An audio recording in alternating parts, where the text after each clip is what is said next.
सांगली जिल्ह्यातील मुस्लिम समाजाच्या धार्मिक मालमत्तांची जसे की मस्जिद, दर्गा, ईदगाह, खानका, कब्रस्तान नोंदणी महाराष्ट्र शासनाच्या उमीद पोर्टलवर करणे आवश्यक असून यामुळे शासकीय योजनांचा लाभ घेता येणार आहे। या संदर्भात मदनी चॅरिटेबल ट्रस्ट आणि जिल्हा वक्फ बोर्ड यांच्या संयुक्त विद्यमाने सांगलीत बैठक पार पडली। या बैठकीत ट्रस्टचे अध्यक्ष हाफिज सद्दाम सय्यद यांनी माहिती दिली की उमीद पोर्टलवर नोंदणीसाठी जनजागृती मोहीम राबविण्यात येणार आहे। जिल्हा वक्फ अधिकारी अब्दुल रफीक आणि ट्रस्टचे महासचिव सुफियान पठाण यांनी सांगितले की सदर नोंदणी ही वक्फ कायदा 2025 मधील कलम 3B नुसार बंधनकारक आहे। सध्या सांगली जिल्ह्यातील केवळ 29 मालमत्तांची नोंदणी झाली असून प्रत्यक्षात 200 ते 250 धार्मिक मालमत्ता अस्तित्वात आहेत। यासाठी 20 नोव्हेंबर 2025 रोजी माळी गार्डन सांगली येथे माहिती कार्यक्रम आयोजित करण्यात आला आहे। नोंदणीची अंतिम मुदत 5 डिसेंबर 2025 असून त्यानंतर नोंदणीसाठी ट्रिब्युनलकडे जावे लागेल। नोंदणीसाठी जिल्हा वक्फ बोर्ड कार्यालय, चांदणी चौक, माळी चित्रमंदिर सांगली व मदनी चॅरिटेबल ट्रस्ट 100 फुटी रोड, पाकिजा मस्जिद समोर सांगली या ठिकाणी करण्यात येणार आहे। या बैठकीस ट्रस्टचे संस्थापक अध्यक्ष हाफिज सद्दाम सय्यद, महासचिव सुफियान पठाण, मौलाना अजहर, मौलाना जुबेर, हाजी मुबारक सनदी, आसिफ मुजावर, रमजान मुल्ला, सिकंदर जमादार, मौलाना साहिल, मौलाना कादिर पटवेगार, मुफ्ती सद्दाम, इम्रान बेग, इब्राहिम मुल्ला, शमशुद्दीन खान तसेच नोंदणी बोर्डाचे क्लार्क तौसिफ नायकवडी उपस्थित होते। मैं जिला वक्फ अधिकारी सांगली, मैं ये आह्वान करना चाहता हूँ, ज़िला सांगली के जो भी ट्रस्टी है, जो भी ट्रस्ट पोर्टल पे जो अपलोड नहीं हुआ है वो अपलोड कीजिए।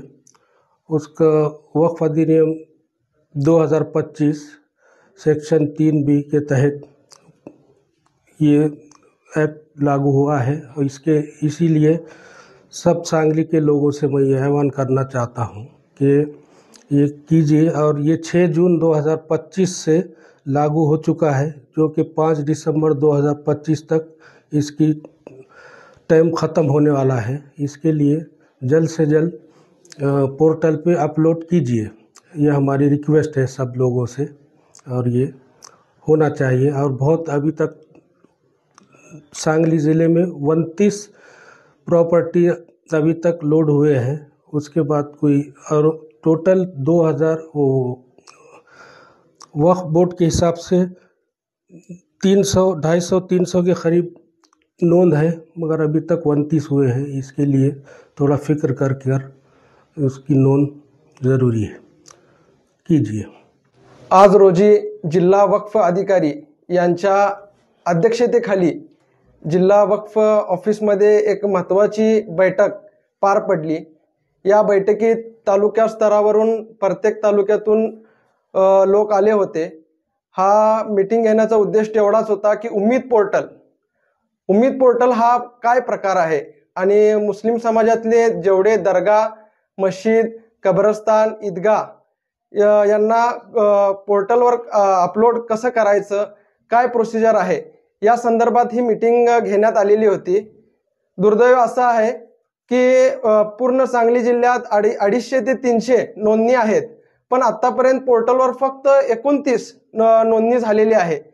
तरी आज वक्फ अधिकारी यांनी सर्वांना पूर्ण जिल्ह्याला आव्हान केलेलं आहे की लवकरात लवकर या पोर्टलवर सर्व आपले मस्जिद, जे दर्गा जे असतील ते नोंद करून घ्यायचे आहेत आणि याची अंतिम तारीख 5 डिसेंबर आहे। तरी सर्व माझ्या ट्रस्टींना, माझी जिल्ह्याच्या ट्रस्टींना आव्हान आहे की 5 तारखेच्या अगोदर आपण नोंदणी करून घ्यावं, कारण 5 तारखेनंतर आपल्याला परत ट्रिब्युनल कोर्टात जावं लागणार। कोर्टाच्या परमिशन नंतर ही नोंदणी होऊ शकते। तर एवढी मोठी प्रोसिजर आणि एवढा मोठा कष्ट न घेता लवकरात लवकर सुलभ पद्धतीने आज जिल्हा वक्फ अधिकारी कार्यालयाच्या आवारात ही नोंदणी आणि पोर्टलवर अपलोडिंग सुरू आहे। तर सर्वांनी इथं यावं आणि आपले कागदपत्र इथं घेऊन येऊन अपलोड करावेत। आणि नक्कीच येत्या 20 तारखेला एक सांगली जिल्हा लेवलवर एक कार्यक्रम आयोजित करत आहे वक्फ बोर्ड। तर या कार्यक्रमाला पण उत्स्फूर्त प्रतिसाद द्यावं आणि या कार्यक्रमाला यशस्वी करावा एवढीच विनंती करतो. धन्यवाद.